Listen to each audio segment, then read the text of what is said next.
Ngayon, nais kong talakayin ang isang pangkaraniwang pananaw na taglay ng maraming tao tungkol sa buhay. Ang kaisipan na ito ay tila isang malaking pagdiriwang na hindi kailanman magwawakas sa isang mundong nahuhumaling sa kasiyahan, kayamanan, at material na pag-aari. Mahalagang maunawaan natin bilang mga mananampalataya ang pansamantalang kalikasan ng buhay sa mundo at mga pag-aari. Talakayin natin ang paksang ito at kung paano ito nakakaapekto sa ating pananaw, mga desisyon, at sa huli, ang ating walang hanggang kapalaran. Madalas ihandog ng ating kultura ang kaisipan na ang buhay ay isang tuloy-tuloy na serye ng mga pagdiriwang kung saan ang pagpapakasaysa at pag-aalaga sa sarili ang nangingibabaw. Tayo ay binabalaan ng mga mensahe na nagsasabing ang kaligayahan at kasiyahan ay matatagpuan lamang sa material na kayamanan, kasikatan, at mga panandaliang aliw. Gayunpaman, bilang mga tagasunod ni Kristo, dapat nating tandaan na ang pananaw na ito ay isang mapanlinlang na ilusyon. Paulit-ulit tayong pinaalalahanan ng Biblia na ang ating buhay sa lupa ay pansamantala. Kapag ang isang tao ay nagbabasa ng Biblia, nahaharap siya sa katotohanan ito. Ang buhay ay tulad ng isang naglalaho na anino o isang nalalanta na bulaklak. Nasa atin ang buhay ngayon at bukas ay wala na. Sabi sa Santiago Kapitulo 4 versikulo 14 na hindi ninyong nalalaman kung ano ang mangyayari sa kinabukasan. Ano ang iyong buhay? Ito ay isang usok na nahayag ng sandali at saka naglalaho. Katulad nito, ang awit Kapitulo 144 versikulo 4 ay nagpapaalala sa atin, ang tao ay parang hininga, ang kanyang mga araw ay tulad ng isang naglalaho na anino. Ang ating oras sa mundong ito ay limitado, at ang pagbasbas ng ating kaligayahan sa mga pansamantalang aliw ay parehong hanggal at maikli ang pananaw. Maglaan ng sandali upang pag-isipan kung gaano kabilis lumipas ang mga taon. Parang kailan lang tayo ay bata at walang alalahanin. Ngunit ngayon, nahaharap tayo sa katotohanan ng pagtanda at ang hindi maiiwasang kamatayan. Ang pagninilay na ito ay dapat magsilbing isang gising na tawag na nagpapaalala sa atin na ang buhay ay isang panandaliang sandali, at ang ating atensyon ay dapat lumampas sa pansamantala. Ang mga material na pag-aari, gaano man karami o marangya, ay hindi makapagbibigay ng pangmatagalang kasiyahan. Nagbabala si Jesus laban sa pag-iimbak ng mga kayamanan sa lupa, Mateo Kapitulo 6 versikulo 19, kung saan ang kalawang at kaagnasan ay naninira at kung saan ang mga magnanakaw ay sumasalakay at nagnanakaw. Ang katotohanan ay ang lahat ng ating mga pag-aari ay balang araw mawawala o iiwanan. Pumasok tayo sa mundong ito ng walang dala, at ganun din ang ating pag-alis. Bilang mga Kristiyano, tinawag tayong yakapin ang isang walang hangang pananaw, na kinikilala na ang tunay na tahanan natin ay hindi sa mundong ito. Pinaalalahanan tayo ng Apostol Pablo sa 2 Korinto Kapitulo 4 versikulo 18, kaya't hindi tayo tumingin sa mga bagay na nakikita, kundi sa mga bagay na hindi nakikita, sapagkat ang mga bagay na nakikita ay pansamantala, ngunit ang mga bagay na hindi nakikita ay walang hanggan. Dapat tayong tumuon sa pagbuo ng mga kayamanan sa langit kung saan ang mga ito ay hindi necessary at hindi maabot ng pagkabulok at pagkawala. Ang kasabihang, naka-eksperimento na ang nakasulat sa pader, ay ginagamit tuwing ang isang hindi maiiwasang resulta o nalalapit na panganib ay naging maliwanag. Ngunit saan ito nagmula? Ito ay may mga ugat sa kwento ng piging ni Belshazzar, mula sa aklat ni Daniel sa Lumang Tipan. Isa sa mga pinakatanyag na tauhan sa Lumang Tipan ay si Haring Nebuchadnezzar, ang hari ng Babylonia. Ang linya ni Haring Nebuchadnezzar ay nahulog kay Belshazzar. Nagsagawa si Belshazzar ng isang malaking piging para sa 1,000 kanyang mga Panginoon. Nagsagawa si Belshazzar ng malaking piging sa kabila ng pagkakaipit ng lungsod. Ang katotohanan, may isang hukbo sa kanyang pintuan ay hindi siya alintana. Si Belshazzar ay isang mayabang na tao at siya ay tiwala sa mga depensa ng Babylonia at sa malawak na supply nito. Ngayon, bumalik tayo sa piging. Habang pinapansin ang alak, iniutos ni Belshazzar na dalhin ang mga ginto at pilak na sisidlan na kinuha ng kanyang amang si Nebuchadnezzar mula sa templo na nasa Jerusalem, upang ang hari at ang kanyang mga Panginoon, ang kanyang mga asawa at mga aliping babae ay makainom mula sa mga ito. Isang labis na hindi banal na kilos ito ni Belshazzar. Sa pamamagitan ng pagkuha sa mga sisidlan ito, siya ay hayagang nagtawanan sa Diyos at gumawa siya ng kasalanan ng pagbabastos, isang bagay na hindi gaanong pinapansin ng mga tao sa ngayon. Ano ang pagbabastos? Ito ay ang paggawa ng mga kilos na lumalabag, nagtataas ng paggalang o maling paggamit ng mga bagay na itinuturing na sagrado. Tinatawag itong pagbabastos. Ang mga kalahok sa piging ni Belshazzar ay umiinom ng alak at pumupuri sa mga Diyos ng ginto at pilak, tanso at bakal, kahoy at bato. Habang ang 1,000 Panginoon ay nagtataas ng kanilang mga tasa upang ipagdiwang ang kadakilaan ni Belshazzar at ang kanilang mga peking Diyos, isang kamay ang lumitaw at sumulat ng ilang titik na Hebreo sa pader. Dumadagandong si Belshazzar upang dalhin ang mga astrologer, mga kaldin at mga manghuhula upang ipaliwanag ang mga titik, ngunit hindi nila ito magawa. Ang asawa ni Belshazzar ang nagmungkahi na tawagin si Daniel. Nang dumating si Daniel, inaalok ni Belshazzar na gawing ikatlong ranggo siya sa kaharian kung siya ay makakapagsali ng mga titik na Hebreo. Tinanggihan ni Daniel ang mga regalo na nagsasabing, hayaan mong maging para sa iyong sarili ang iyong mga regalo, at ibigay ang iyong mga gantimpala sa iba. Ngunit babasahin ko ang nasusulat sa hari at ipapaalam ang interpretasyon sa kanya. Nagpatuloy si Daniel sa pagsasalin. Sa ginagawa niya, pinaalala niya si Belshazzar kung paanong itinapon ng Diyos ang kanyang ama hanggang matutunan niyang magpakumbaba sa Diyos. Tinukoy ni Daniel na si Belshazzar ay umiinom mula sa mga sisidlan ng templo ngunit hindi niya binigyan ng karangalan ang Diyos. Pagkatapos, nagpatuloy siya sa pagsasalin ng 4 na salita na magbabago sa takbo ng buhay ni Belshazzar.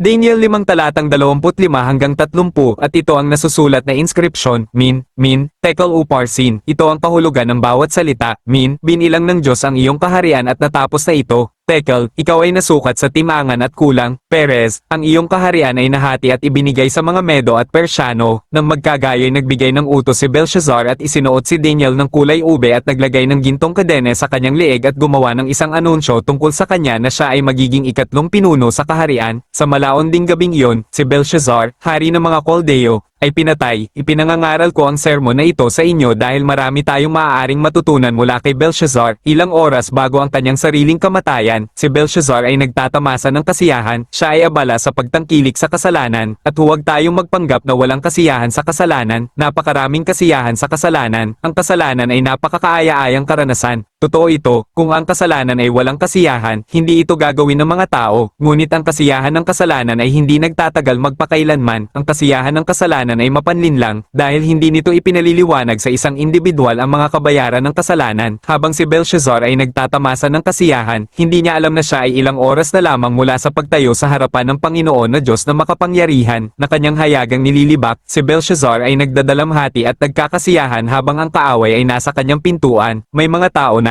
katulad ni Belshazzar, ay nagtatamasa ng kasiyahan, namumuhay para sa mundong ito at sa mundong ito lamang, habang ang kaaway ay nasa kanilang pintuan, lumakad sa mga kalye ng lungsod na ito at higit pa sa mga sulok ng mundo. Makikita mo ang mga tao na kagaya ni Belshazzar na naghahanap ng makasalanang kasiyahan at kasiyahan sa kasalanan. Sa Daniel Kabanata 5, isa sa mga talata ang namumukod-tangi sa akin dahil ipinapakita nito ang katotohanan ng konsensya ng tao. Daniel 5 talatang 6, nang magbago ang anyo ng hari, at ang kanyang mga iniisip ay nagbigay sa kanya ng pangamba, kaya ang kanyang mga kasukasuan ay nanghina at ang kanyang mga tuhod ay nagkabanggaan. Tingnan ang maliwanag na paglalarawan ni Daniel na nagpapakita na si Belshazzar ay talagang natatakot. Ang kanyang mukha ay pumumutla at siya ay labis na natatakot na ang kanyang mga binti ay nanghina. Ang kanyang walang alalahanang pagdiriwang ay napaka-shallow na nagbago mula sa kasiyahan patungo sa takot sa isang iglap. Naniniwala ako na ang kanyang konsensya ay alam na may mangyayari. Naniniwala ako na si Belshazzar ay may mapurol na konsensya, ngunit kahit na ang kanyang mapurol na konsensya, mayroon pa ring sapat na buhay dito upang siya ay guluhin. Hindi niya naunawaan ang nasusulat, subalit sa sandaling ang nasusulat ay nasa pader, siya ay natakot. Alam ng kanyang konsensya na may mangyayari. Kahit ngayon habang ako'y nangangaral, ang konsensya ng isang tao ay kumakatok sa kanilang puso, sinasabing makinig, sinasabing magpakatoto sa kanilang Panginoon, ang kanilang Diyos. Katulad ni Belshazzar, ang mga tao ay may maling pakiramdam ng seguridad. Hindi natin tunay na pinahahalagahan na tayo ay mga marupok na nilalang. Ikaw ay isang marupok na nilalang. Naiintindihan mo ba kung gaano ka marupok at mahina? Oo. Maaaring mayroon kang mga kalamnan at isang magandang pangangatawan at mukha kang estatwa ng Griego, ngunit talagang hindi nagbabago iyon. Ikaw ay isang marupok na nilalang. Maaari kang narito sa isang minuto at sa susunod na minuto, tunay na wala ka na. Si Belshazzar, na may hukbo sa kanyang pintuan, ay may maling pakiramdam ng seguridad. Dapat sana ay ligtas na ligtas si Haring Belshazzar sa lungsod na iyon. Ang mga pader nito ay sabi na hindi kayang pasukin. At ang kanyang lungsod ay bantog na mayroong 10 taong supply ng pagkain, kaya maaari itong magtagal kahit anong pagsugod. Napakatiwala siya sa supply ng pagkain ng kanyang lungsod, sa halip na pakanabangan ang kanilang supply ng pagkain habang nasa pag-aagaw, nagdaos siya ng piging. Ang labis na kayabangan ni Belshazzar, ang ganap na hindi pagsasaalang-alang sa hukbo sa kanyang pintuan, siya ay May maling pakiramdam ng seguridad. At sa wakas, mayroon siyang ilog Euphrates na dumadaloy sa kanyang lungsod na nagbibigay ng walang katapusang supply ng tubig, na muli ay makapagpapanatili dito sa kahit anong pagsugod, lahat ng tubig na kailangan niya. Muli, mayroon siyang maling pakiramdam ng seguridad. At iyan ang kaisipan ng mga tao. Tayo ay namumuhay na may maling pakiramdam ng seguridad, na hindi alam kung gaano tayo kamarupok at kung paano tayo maaaring narito sa isang segundo at sa literal na susunod na segundo ay nakatayo na sa harapan ng Panginoon na iyong Diyos. Ang maling pakiramdam ng seguridad na ito ay kung ano ang nais ng dyablo na maranasan ng mga tao, na isipin na mayroon silang oras at kalimutan kung paano maaaring magbago ang buhay. Lahat tayo ay kailangang gumising mula sa maling pakiramdam ng seguridad na taglay ni Belshazzar. Wala nang mas ligtas pang lugar para kay Belshazzar kundi nakasara sa kanyang lungsod ng Babilonya at gayon paman, sinasabi ng kasaysayan na ang matibay na kuta na ito ay nahulog sa isang gabi. Sa isang gabi, ang kuta na ito, na walang sino man ang makapasok, ay bumagsak sa isang gabi. Inaasahan niya na tatagal ito ng maraming taon sa ilalim ng pagsugod, ngunit hindi man ito tumagal ng isang gabi. Isang maling pakiramdam ng seguridad. Isang batang lalaki ay maaaring mabuhay na may maling pakiramdam ng seguridad at isipin, maaari akong mamuhay sa kasalanan, at makakapagsisi na lang ako sa Panginoon sa susunod na bahagi ng buhay. Sigurado ka, may oras ako. Sigurado ka ba? Sigurado ka ba? O ikaw ay nahuhulog sa bitag ng maling pakiramdam ng seguridad? Ang mga kabataan ay namamatay. Ang mga matatanda ay namamatay. Ang mga mayayamang tao ay namamatay. Ang mga mahihirap na tao ay namamatay. Ang mga malulusog na tao ay namamatay at kahit ang mga hindi malusog ay namamatay din. Hindi natin alam kung ano ang nasa hinaharap. Minsan naiisip ko si Belshazzar at kung ano ang naisip niya. 10 minuto bago siya lumipat mula sa isang bahagi ng walang hangganan patungo sa kabila. Naisip ko kung ano ang naisip niya sa mga huling 10 minuto. Mag-isip sandali sa mga naiisip ng haring ito sa mga huling 10 minuto. Siguro, dapat ay nagdasal ako ng mas madalas. Siguro dapat ay iginagalang ko ang Diyos ng mas mabuti. Ano nga ba ang nasa kabila ng buhay na ito? Hindi ako magtitiwala sa sarili ko na mabuhay ng isa pang segundo na walang Hesus sa aking buhay. Si Hesus ang kailangan ko. Si Hesus ang lahat ng maaari kong panghawakan. Si Hesus ang aking kaligtasan. Si Hesus ang aking Panginoon. Mahal ka ni Hesus. Oo, mahal ka niya. Mahal ka niya. Kumapit ka kay Hesus at siya ay kakapit sa iyo. Naiintindihan mo ba ang pag-ibig ni Hesus para sa iyo? Naiintindihan mo ba na nais ni Hesus na makasama ka sa langit higit pa sa kung paano mo nais na makasama sa langit? Mahal ka ng Diyos. Oo, mahal ka niya. Hindi ka man karapat-dapat, ngunit mahal ka niya. Lumapit ka sa kanya. Talagang nakakalungkot na maraming mga mananampalataya ang hindi na tumitingin sa kabila ng mundong ito. Sila ay nahuhumaling sa mga pangyayari sa mundong ito sa antas na nawala na ang kanilang pananaw sa langit. Kaya't hinihikayat kita ngayon, huwag mawala ng pananaw sa langit.